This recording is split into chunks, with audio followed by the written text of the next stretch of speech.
விஜய் அதாவது விஜய்னா தாவேகா மீது உள்ள அதிருப்தி நாம் தமிழருக்கு உதவியாக இருக்கும், உதவலாம்.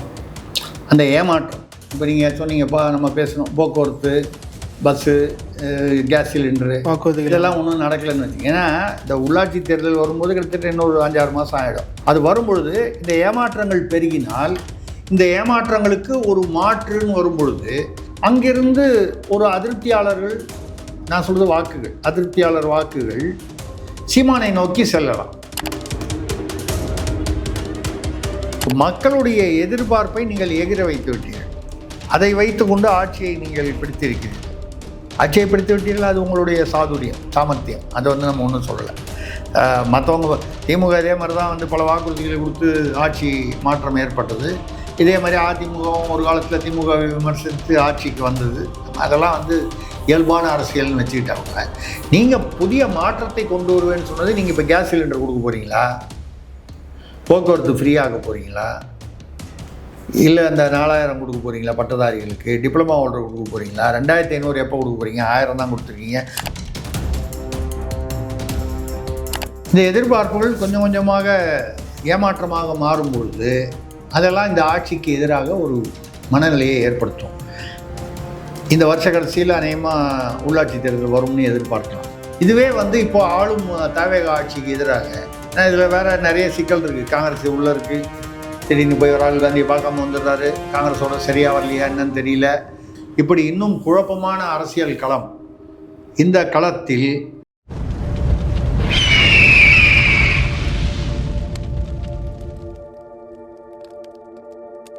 அரசியல் கருத நேயர்களுக்கு வணக்கம். இன்று நம்ம சிறப்பு மூத்த பத்திரிகையாளர் திரிசக்தியார் அவர்கள். வணக்கம் சார். வணக்கம் சரண், சொல்லுங்கள் சார். சமீபத்தில் சீமான் அவர்கள் ஒரு பேசக்கூடிய ஒரு வீடியோ ஒரு பக்கம் ட்விட்டரில் வைரல் ஆகிட்டே இருக்குது. இலவசங்கள் விஜய் அவர்கள் கொடுக்கும்போது அதுக்கு எதிராக சீமான் அவர்கள் பேசின விஷயம், நடைமுறைக்கு சாத்தியமில்லாத விஷயங்கள் அப்படின்ற மாதிரி அவர் பேசின வீடியோ ஒரு பக்கம் வைரல் ஆகுது.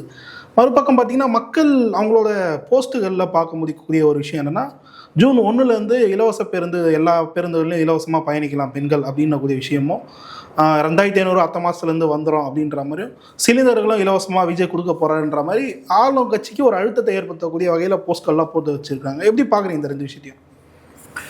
வாக்குறுதி கொடுத்தா மக்கள் அதை எதிர்பார்ப்பாங்கல்ல. ரெண்டாவது, அப்போ பேசும்போது விஜய் தேர்தலுக்கு முன்னால் விஜய் அவர்களோ விஜய் கட்சியை சேர்ந்தவர்களோ திமுக எந்த வாக்குறுதியும் 519 வாக்குறுதியில் அதில் நிறைவேற்றவே இல்லை, மக்களை ஏமாற்றி விட்டார்கள் அப்படிலாம் தானே பேசினாங்க. மற்ற எதிர்கட்சிகள் பேசுனாங்க, விஜய் கட்சியினரும் அதையே தான் பேசுனாங்க. அப்படி பேசுனவங்க இன்னொரு விஷயம், நடைமுறைக்கு சாத்தியமானதை மட்டும்தான் நான் வாக்குறுதியாக கொடுப்பேன். ஆமாம், அது சொன்னார். ஆனால் அவரே தான் முதல்ல எடுத்தோன்னா ஒரு அந்த நடைமுறையில் சாத்தியமானதுன்னு பேசுகிறதுக்கு ஒரு வாரம் முன்னால் பேசினதை எடுத்து பார்த்தீங்கன்னா அப்படி ஒன்றும் யாருக்கும் ஞாபகம் மறைஞ்சி மக்களுக்கு வந்துடாது. மக்களுக்கு வருதோ இல்லையோ நமக்கு வராது, ஞாபகப்படுத்துறதுக்கு தான் நம்ம இருக்குமே.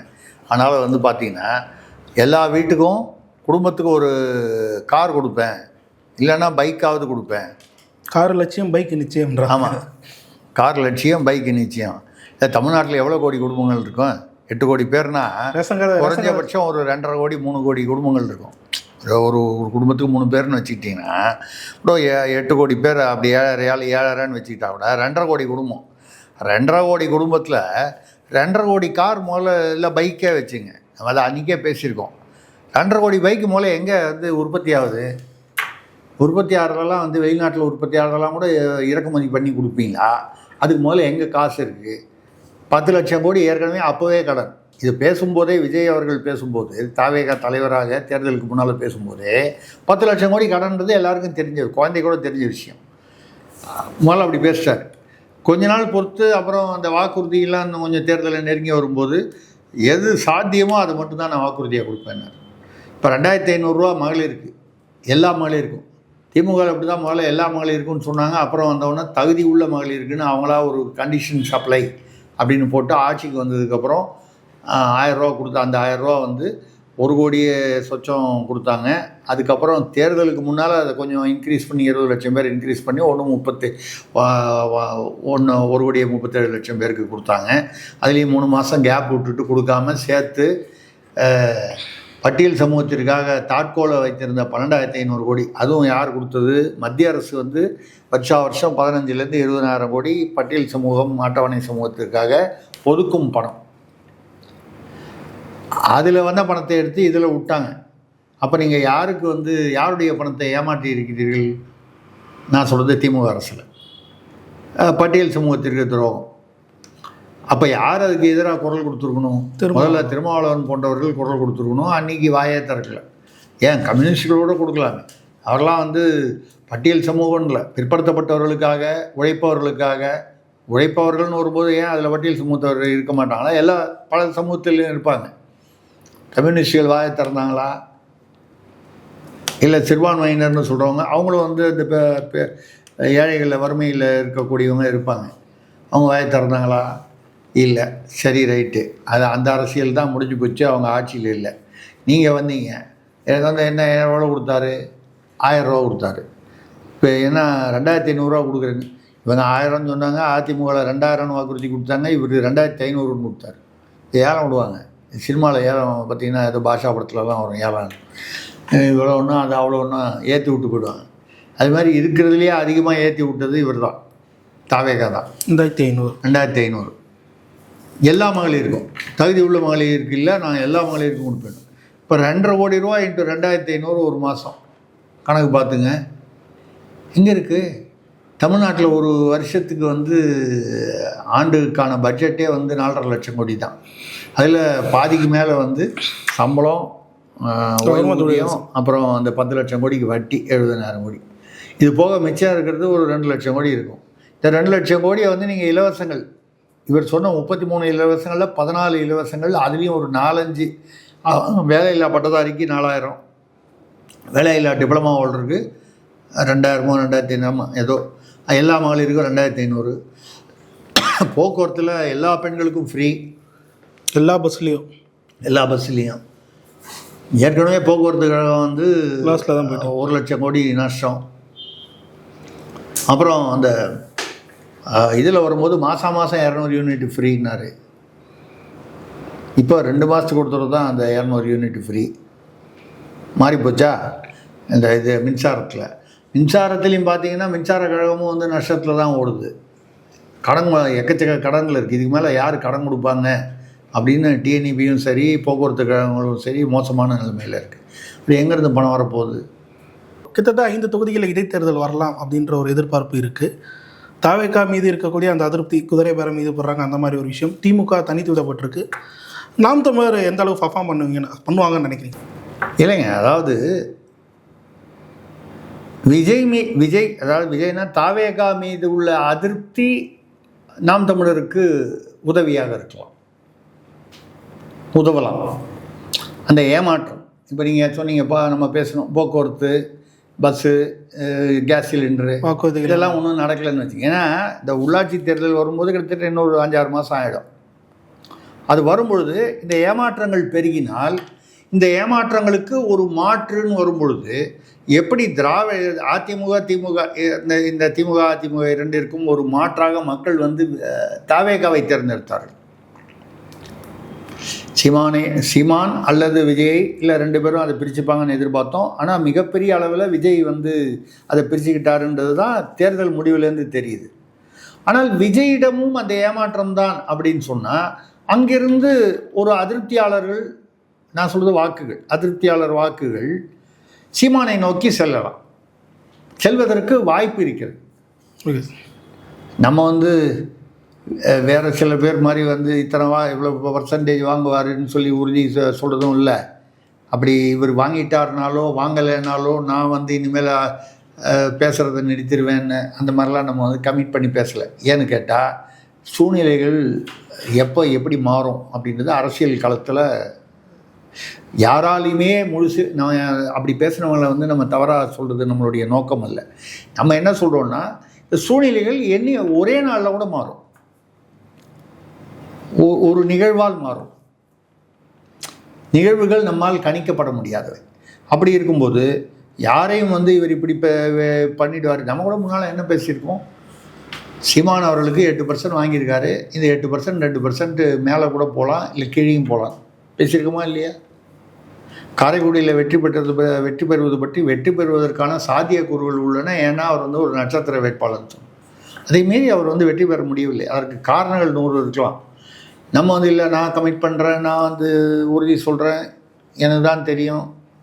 நம்ம அப்படி பேசுகிறது திருசக்தியாருடைய வழக்கம் இல்லை. நம்ம என்ன சொல்கிறோன்னா, இந்த ஏமாற்றங்கள், எதிர்பார்ப்புகளுக்கான ஏமாற்றங்கள் மாற்று கட்சியினருக்கு சாதமாகலாம். மாற்று கட்சியினர்னு வரும்போது ஏற்கனவே திமுக ஆட்சி செய்து அங்கிருந்து மாற்றம் தான் இங்கே வந்திருக்காங்க. அதிமுக குழப்பத்தில் இருக்கிறது. கொஞ்சம் பேர் வேலைக்கு போயிட்டாங்க, கொஞ்சம் பேர் வேலைக்கு போய் திரும்பி வந்திருக்காங்க. மறுபடியும் முன்னளவுக்கு ஒட்டுமா, எப்படி ஒட்டி இருக்கும், அவருடைய ஒற்றுமை எப்படி இருக்கும், இது பொறுத்திருந்து பார்க்க வேண்டியது. அப்போ இங்கே போகாமல் இதை தாண்டி வேற எங்கே போகுது? திருப்பியும் தாண்டி தானே. முன்னால் அந்த பக்கம் திமுக பக்கம் எல்லாம் கூட்டணி கட்சி இருந்ததோ அதெல்லாம் இப்போ தாவேக்காக வந்துருச்சு, அவ்வளோதானே. ஸோ அப்போது அணி திருப்பி இதே 4 அணி தானே வரப்போகுது. அதிமுக ஒரு அணி, திமுக ஒரு அணி. திமுக தடவை தனித்து உள்ளாட்சியில் நாங்கள் தனியாக தான் நிற்க போகிறோன்றாங்க. அப்பொழுது இதுவரை கூட்டணியால் பலம் பெற்ற IUML கூட சொல்லியிருக்காரு. அவர் காதர் மொய்தீன் ஐயா வந்து என்ன பேசியிருக்காரு, நாங்கள் வந்து எங்களால் தான் வந்து எத்தனை முஸ்லீம்கள் ஓட்டு போட்டதால் வந்து எங்களுக்கு கொடுத்த சீட் வேணால் கம்மியாக இருக்கலாமே தவிர அத்தனை தொகுதிகளிலும் 234 தொகுதிகளிலும் வந்து முஸ்லீம்கள் வாக்களித்ததுனால்தான் திமுக வெற்றி பெற்று வந்தது. அப்படி இருக்கும்போது எங்களை வந்து நாங்கள் அணிமாறினோம் விமர்சனம் செய்வது போக்கிரித்தனமானது, முட்டாள்தனமானதுன்னு பேசியிருக்கார் காதர் மொய்தீன் ஐயா. இப்போ இதெல்லாம் பிரிஞ்சு போயிடுச்சு. அப்போ திமுக என்ன செய்யும்?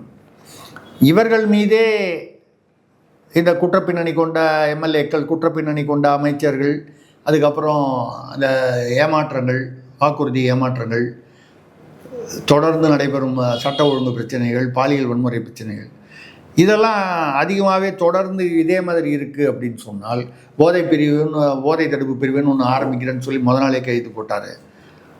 எவ்வளோ நாள் ஆச்சு? பிரிவு ஆரம்பிக்கவே இல்லை. நம்ம ஆரம்பித்த முத நாளே உடனே அப்படியே போதையெல்லாம் கட்டுப்பாட்டுக்கு வந்துடும் நம்மளும் எதிர்பார்க்கல. நியாயமாக வந்து ஒரு பிரிவு ஒன்று போட்டு அது செட் ஆகி அதுக்கு சில ஒரு 2 மாதங்கள் 3 மாதங்கள் நியாயமாக அதற்கு அவகாசம் கொடுக்க வேண்டும். சிங்கப்பெண் அதிரடி படைன்னு சொல்லி ஏதோ பண்ணுவேனாரு, பிரதமர் பார்க்க போகிறதுனால அதையும் தள்ளி போட்டாங்க. ரைட்டு, அதுக்கு நீங்கள் ஒன்றும் அது நீங்கள் விளம்பரமே பண்ண வேணாம், அதுக்கு ஒரு பெரிய நிகழ்ச்சியே வேண்டியதில்லை.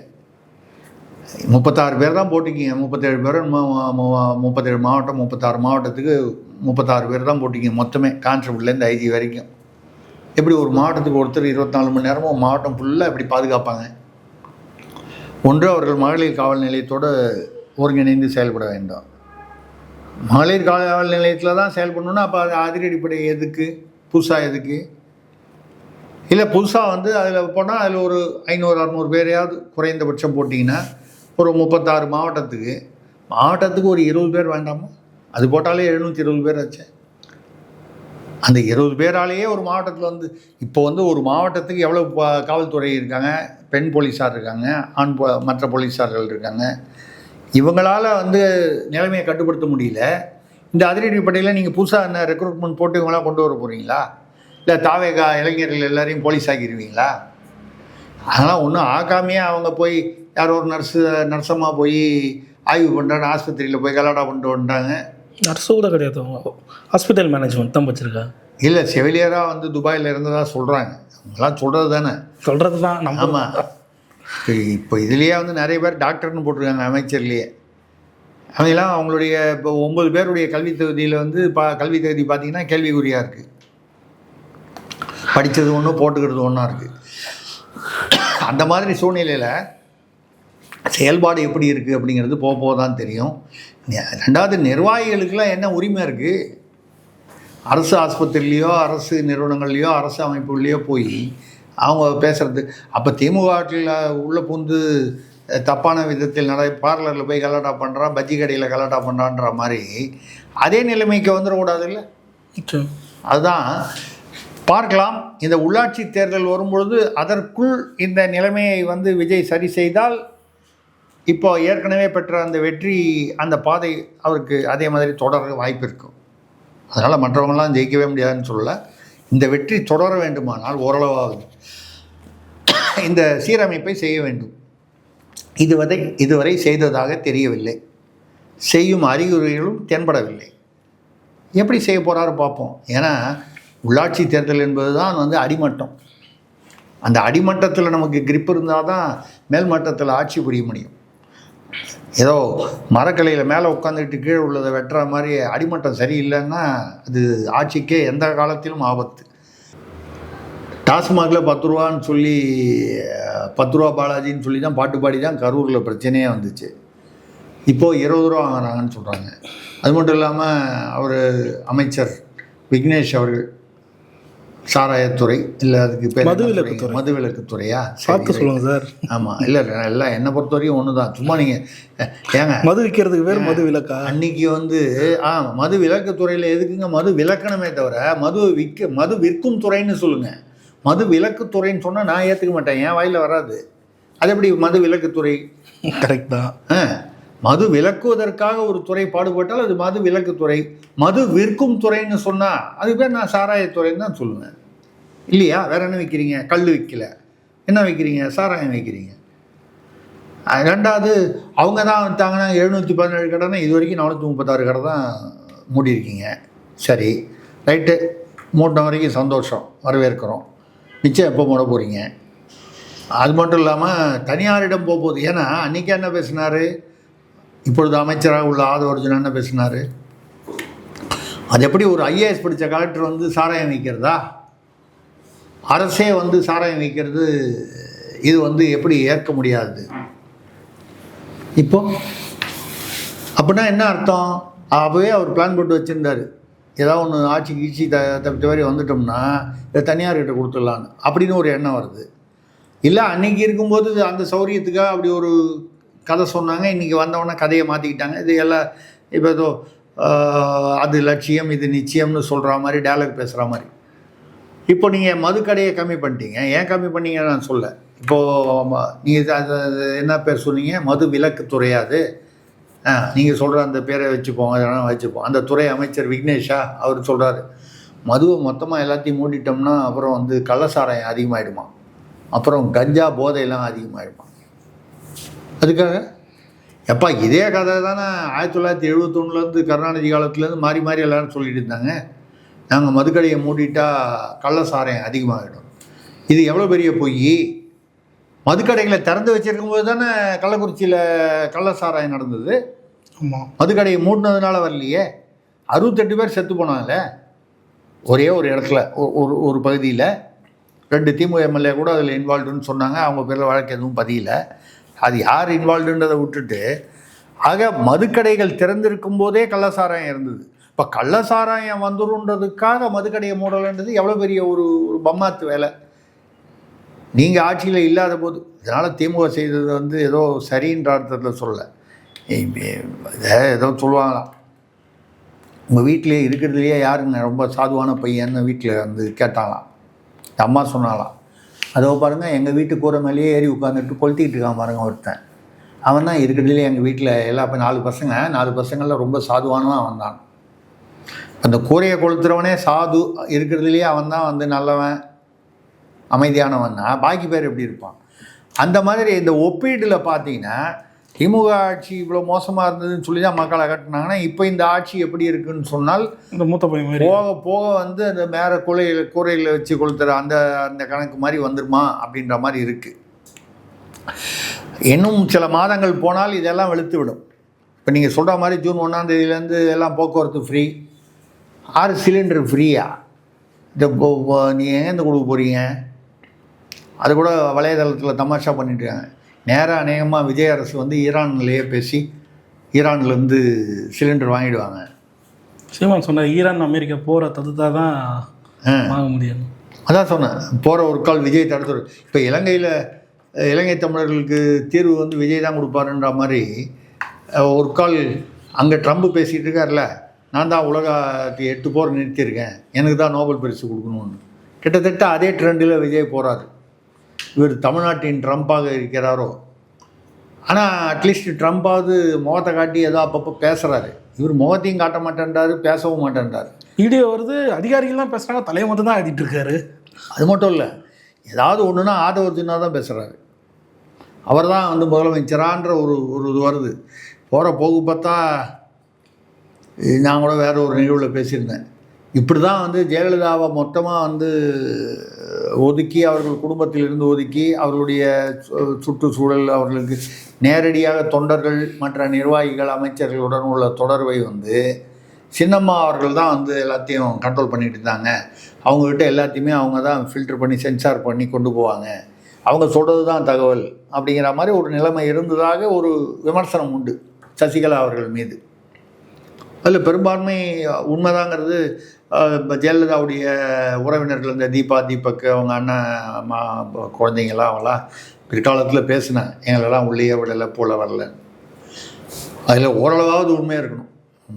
எல்லாமே உண்மை எல்லாரும் சொல்கிறதையும் நம்ம வந்து நம்பணும்னு அவசியம் இல்லை. இருந்தால் கூட விஜய் கிட்டத்தட்ட அந்த நிலைமைக்கு தான் தள்ளப்படுகிறாரா, அதை அவர் விரும்புகிறாரா, ஏற்றுக்கொள்கிறாரா? எங்கே போனாலும் இவர் பேச மாட்டேன்றாரு, யாரோ பேசிகிட்டு இருக்காங்க. நேற்று கூட தனி விமானத்தில் ஒரு 9 பேர் போனதாக வந்து ஒரு லிஸ்ட்டு போடுறாங்க. அதில் விஷ்ணு ரெட்டி இவங்கெல்லாம் இருக்காங்க, ஆரோக்கியசாமி, ஆலோசகர்கள்லாம். அதை தவிர உள்ள பேரெல்லாம் பார்த்தீங்கன்னா இப்போ தமிழ்நாடு அரசு இன்றைக்கி இவங்க இருக்கிற ஒரு என்ன சொல்கிறது, சாய்குமாரோ சீஃப் செக்ரட்டரி, இல்லை மூத்த அதிகாரிகளோ யாரையும் காணும். யாராவது அமைச்சர்கள் கூப்பிட்டு போகிறாரோ அவங்களையும் காணும். பேர் தெரியா பெருவீரர்களாக இருக்காங்க, ஏதோ பேர் இருக்குது. அவங்களாம் அதிகாரின்னு ஏதோ பேரெல்லாம் வருது. இவங்கெல்லாம் என்ன அதிகாரி? நம்ம யாரை கூப்பிட்டு போகணுன்றது அவர் இஷ்டம்னா கூட கூப்பிட்டு போகும்போது இப்போ நிதித்துறைனா நிதியமைச்சர் மரிய வில்சன் ஐயா அவர் மீது 9 குற்ற வழக்குகள், கொடுங்குற்ற வழக்குகள் இருக்குது. அவர் வந்து அடிக்கடி வீட்டுக்குள்ளே பூந்து அடித்தது போனது வந்தது. அந்த மாதிரி ஜேபிஆரோட குழுமத்தினுடைய அவர் ஜேபிஆர் மருமகன் ஆங்கில சேனல் எல்லாமும் தெலுங்கு சேனல் எல்லாமும் போட்டு கிழிக்கிறாங்க. தமிழ்நாட்டுடைய நிதியமைச்சருங்கிற ஒரு பேரில் எவ்வளோ குற்ற வழக்குகள் இருக்குது. வன்னியரசு பேரில் இந்த இரட்டை கொலை வழக்கு இருக்குது. இவங்கெல்லாம் அமைச்சராக இருக்காங்கன்னு தமிழ் சேனலில் போடுறது 1-2 சேனலில் தான் போடுறாங்க, ரொம்ப பெருசாக போடுறதில்லை. உள்ளூரில் பயந்துக்கிட்டு போடாமல் இருப்பாங்க. தெலுங்கு சேனல்கள்லேயும் வட இந்திய சேனல்கள், ஆங்கில இந்தி சேனல்கள் எல்லாத்துலேயும் சரளமாக போட்டுக்கிட்டு இருக்கோம். விஜய் அரசில் இப்படிப்பட்ட இவங்களை வந்து நிதியமைச்சர்னால் ஒரு நிதி பின்னணி இல்லாதவரை பிடிஆர் தியாகராஜன் இருந்தார். திமுகவில் நிதியமைச்சருக்கு பொருத்தமானவர். திமுகன்னா நம்ம அதுக்காக வந்து எல்லாமே எதிர்க்கணும்னு அவசியம் இல்லை. அதில் ஒன்று 2 தப்பி தவறி நல்ல விஷயம் இருந்தால் அதையும் சொல்கிறோம்.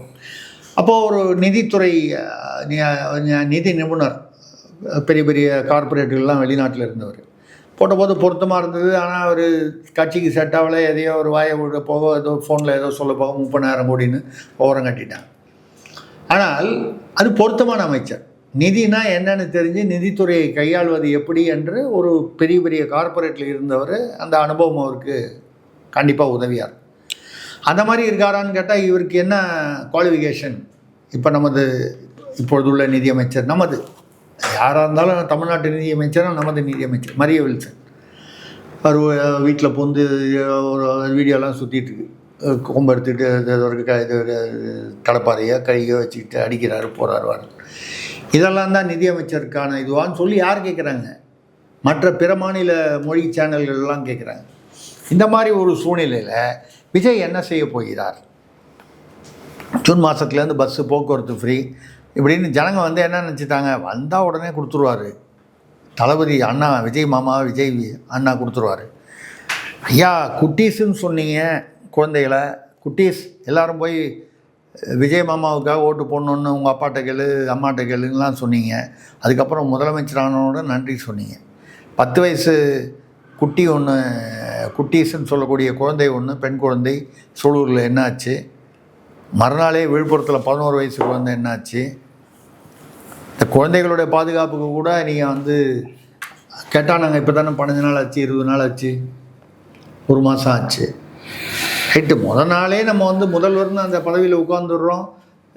டிஃபன் பாக்ஸில் சாப்பிட்றது, அப்புறம் இந்த வெள்ளை துண்டை வேண்டான்னு சொல்கிறது, இதெல்லாம் பில்டப்பெல்லாம் கொடுத்து நீங்கள் அதெல்லாம் போடுறீங்க.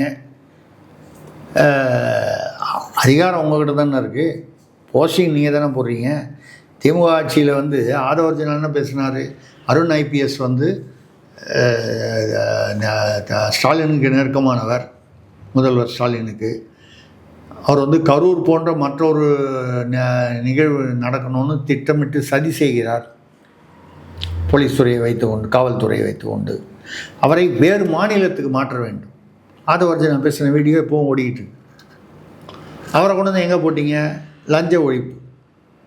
நமக்கு வந்து பர்சனலாக அருண் ஐபிஎஸ் மீது எந்த வன்மமோ எந்த இதுவோ எதிர்ப்போ இல்லை.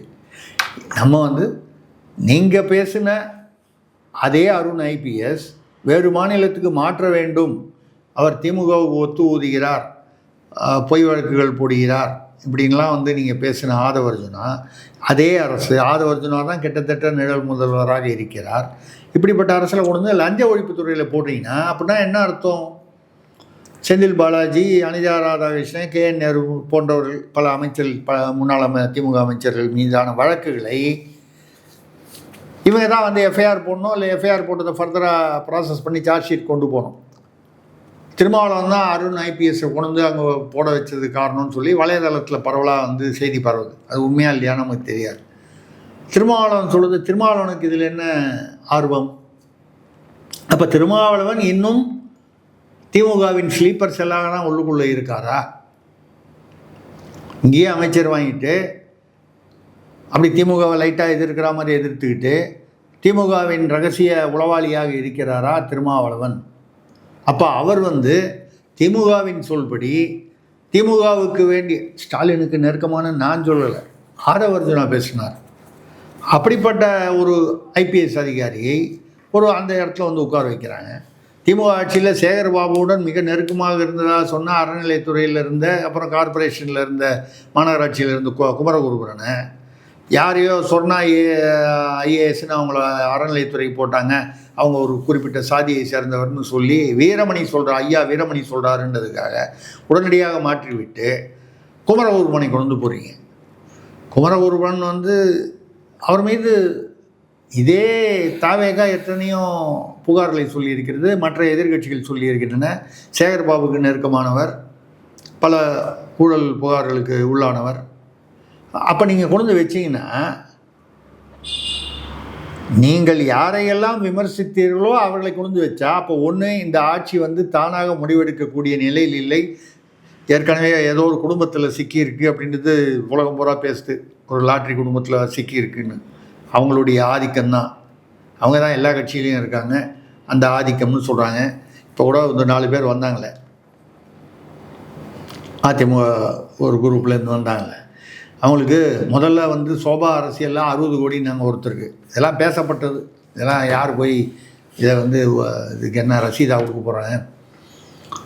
இப்போ இந்த வந்த 4 பேருக்கு ஆளுக்கு 100 கோடின்னு பேசுகிறாங்க. தமிழ்நாட்டில் கோடிகளுக்கு மரியாதையே இல்லாமல், சைபருக்கு மரியாதையே இல்லாமல் போச்சு. 100 கோடின்னா 4 பேருக்கு 400 கோடின்னா, இதுதான் வந்து இன்றைக்கி உள்ள அந்த நிலைமை. இப்போ மக்களுடைய எதிர்பார்ப்பை நீங்கள் எகிர வைத்து விட்டீர்கள். அதை வைத்து கொண்டு ஆட்சியை நீங்கள் பிடித்திருக்கிறீர்கள். ஆட்சியை பிடித்து விட்டீர்கள், அது உங்களுடைய சாமர்த்தியம். அதை வந்து நம்ம ஒன்றும் சொல்லலை. மற்றவங்க திமுக இதே மாதிரி தான் வந்து பல வாக்குறுதிகளை கொடுத்து ஆட்சி மாற்றம் ஏற்பட்டது.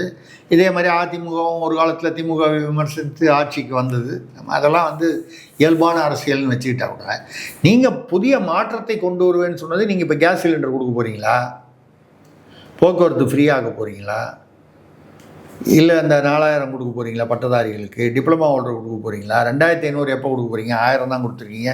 அது கேட்டால் மகளிர் இதில் மறுசீரமைப்பு, மறுபரிசீலனைங்கிறீங்க.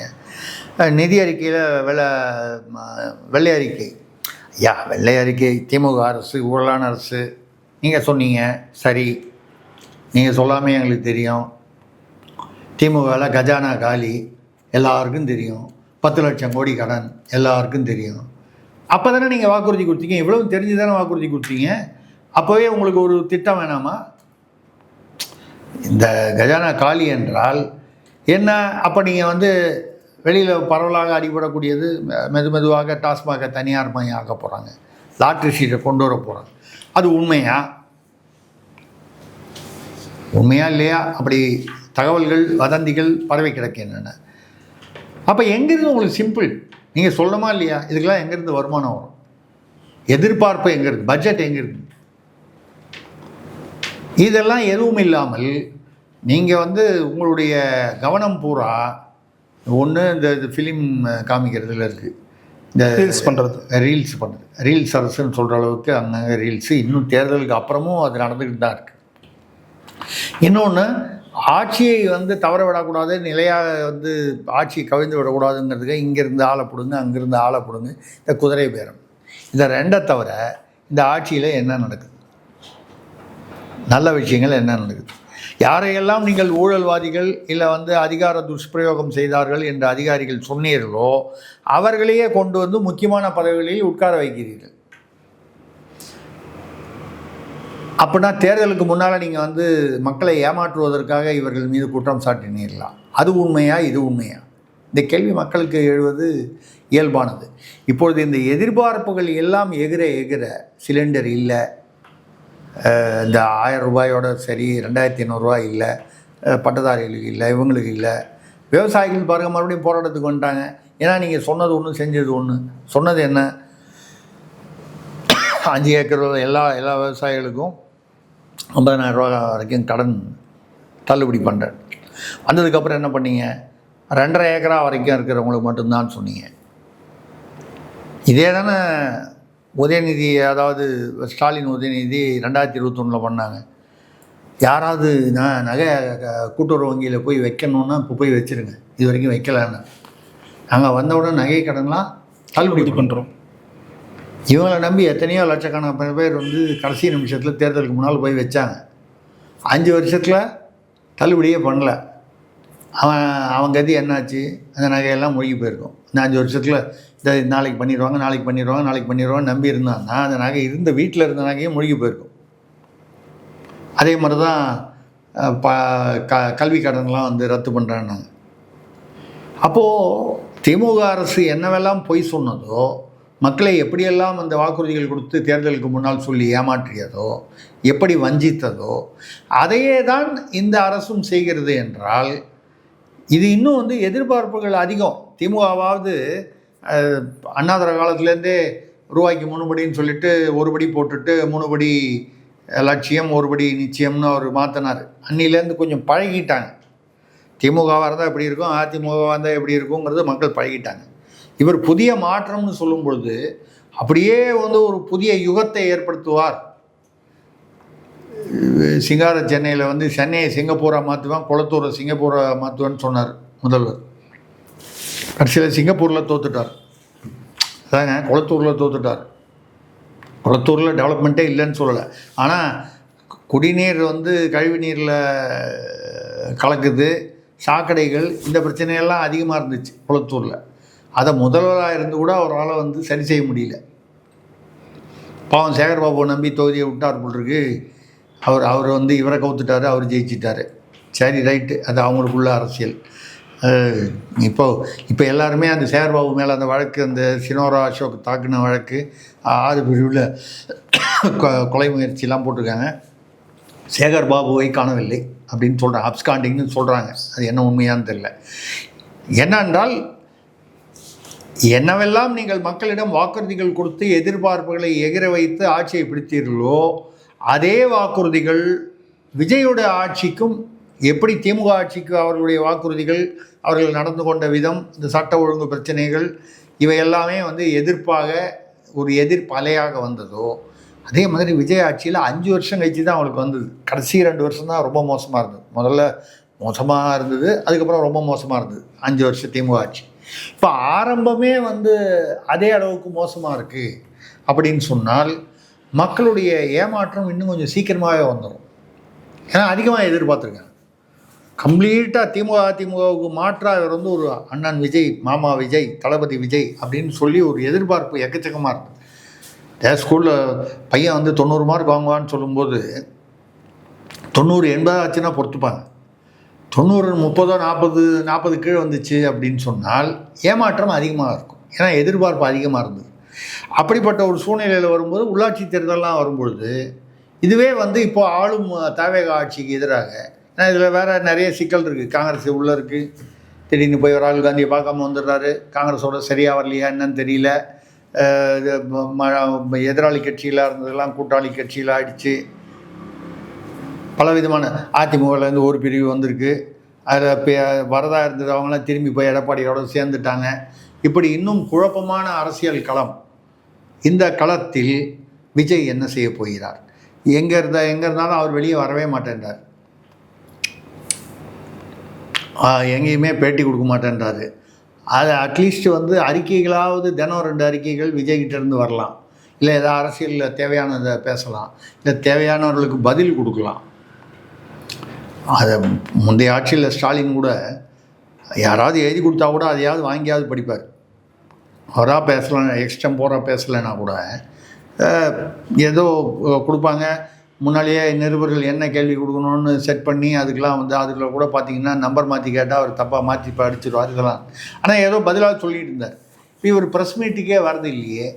மக்களை சந்திக்கவே பயப்படுகிறாரா, தயங்குகிறாரா விஜய்? ஏன்னா மக்களை சந்திக்கணும், இது வந்து அவருடைய நன்மைக்காக சொல்கிறோம். மக்களோட தொடர்பு இருக்கணும். இந்த சினிமான்றது வந்து எவ்வளோ நாள் அது தாக்கு பிடிக்கும்? அந்த சினிமா மோகம், சினிமா தொடர்ந்து வரும்போது அந்த மோகம் இருக்கும். இப்போ சினிமா நிறுத்திட்டீங்க, இதுக்கப்புறம் முதல்வராக இருந்துட்டு சினிமாவில் நடிக்கிறதுக்கு வாய்ப்பு இல்லை.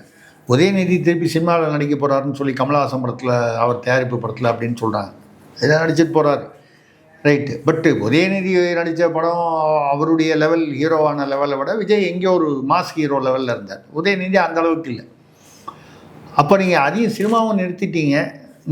அப்படிங்கும்போது இந்த சினிமா மேகம் கொஞ்சம் கொஞ்சமாக தேய ஆரம்பிக்கும். இந்த எதிர்பார்ப்புகள் கொஞ்சம் கொஞ்சமாக ஏமாற்றமாக மாறும் பொழுது அதெல்லாம் இந்த ஆட்சிக்கு எதிராக ஒரு மனநிலையை ஏற்படுத்தும். இந்த வருஷ கடைசியில் அநேகமாக உள்ளாட்சி தேர்தல் வரும்னு எதிர்பார்க்கலாம். இந்த உள்ளாட்சி தேர்தல் வரும் பொழுது என்ன, இதில் வேறு உள்ளுக்குள்ளே பார்த்தீங்கன்னா நான் மட்டும்தான் பவர் சென்டர்னு சொன்னார். இன்றைக்கி நடக்கிறது என்னன்னு பார்த்தா இவரை தவிர பாக்கி எல்லாருமே பவர் சென்டர். இவர்கிட்ட பவர் இருக்கா அப்படிங்கிறதே ஒரு பெரிய ஒரு கேள்விக்குறியார். அதை ஒரு தினம் பேசிக்கிட்டு இருக்காரு. இந்த பக்கம் ஜானோரகேசாமி, அவர் பேர் என்ன, விஷ்ணு ரெட்டி, ரூட் ஜெகதீஷ், திமுக தொடர்புள்ள 2 எஸ்என்ஜே கால் சாராய ஆலைகளுக்காக அந்த பக்கம் திமுக ஆட்சியில் தம்பிகள் என்று சொல்லப்பட்ட ஒருவரிலான ரத்தீஷ், இந்த அவர் ஈடியில் கூட ரெய்டு பண்ணாங்க, தடையெல்லாம் வாங்கினார். 500 கோடி ரூபாய்க்கு ஈசிஆரில் பங்களா கட்டிகிட்டு இருக்காரு. 4 வருஷம் முன்னால் சாதாரணமாக நடுத்தர வர்க்கமாக இருந்தவர் அப்படின்னு சொல்ல அந்த ரத்தீஷ், ஆகாஷ் பாஸ்கர் ஒரு 3 பேர் சொன்னாங்க. அதில் ஒருத்தரான ரத்தீஷும் ரூட் ஜெகதீஷ் பழனிசாமியும் ஃப்ரான்ஸில் சந்தித்து எஸ்என்ஜேக்கும் காலுங்கிறது ஒரு சாராய ஆலை கேஎல், இவங்களுக்கு அதிகமான ஆர்டர் கொடுக்கறத பற்றி பேசுகிறாங்க. அப்போது இது என்ன, மக்களை ஏமாற்றுவதா? வெளியில் திமுகவை எதிர்த்து பேசுவது, ஏதோ திமுகவுக்கு மாற்றாக வந்திருக்கிறோம், எங்களுக்கும் திமுகவுக்கும் தான் பிரச்சனை, இப்படியெல்லாம் பேசிட்டு வந்தீங்க. வந்ததுக்கப்புறமும் அப்படி தான் பேசிகிட்டு இருக்கீங்க. ஆனால் திமுக அமைச்சர்கள் மீது நடவடிக்கை எடுக்க வேண்டிய சமயத்தில் திமுகவுக்கு வேண்டியவர் என்று நீங்கள் சொன்ன ஒரு அதிகாரியை கொண்டு தான் அங்கே உட்கார வைக்கிறீங்க. திமுகவுக்கு வேண்டியவர் என்று சொன்ன ஒரு அதிகாரியை கொண்டு ஹெச்ஆர்என்சியில் போடுறீங்க. ஏன்னா அங்கே காமதேனு இந்து அறநிலையத்துறை பணம். இப்போது சமீபத்தில் கூட 3000 கிலோ தங்கம் காணும்னு ஒரு பேச்சு அடிபடுது. 3000 கிலோ தங்கம்னா அதுவே எவ்வளோ ஆச்சு? 3000-4000 கோடி ஆச்சு. அதெல்லாம் நீங்கள் அப்போது ஏற்கனவே நடந்த ஆட்சியில் அதெல்லாம் தவறுகள் நடந்தன என்று வைத்து கொண்டால் அந்த தவறுகளை நீங்கள் வெளிக்கொண்டு வருவீர்கள், தவறு செய்தவர்களுக்கு தண்டனை வாங்கி கொடுப்பீர்கள் என்ற மக்களுடைய நம்பிக்கை என்ன ஆனது, என்ன ஆகும்? கேள்விகள்லாம் நிறைய இருக்குது. இந்த கேள்விகள் அதிகமாக விஜய் அவர்கள் வீட்டுக்குள்ளேயே இருந்து கொண்டு இந்த ஒர்க் ஃப்ரம் ஹோம்லேயே வந்து இன்னும் இருக்கார். அவர் ஒர்க் ஃப்ரம் ஹோம்லேருந்து வெளியில் வரல.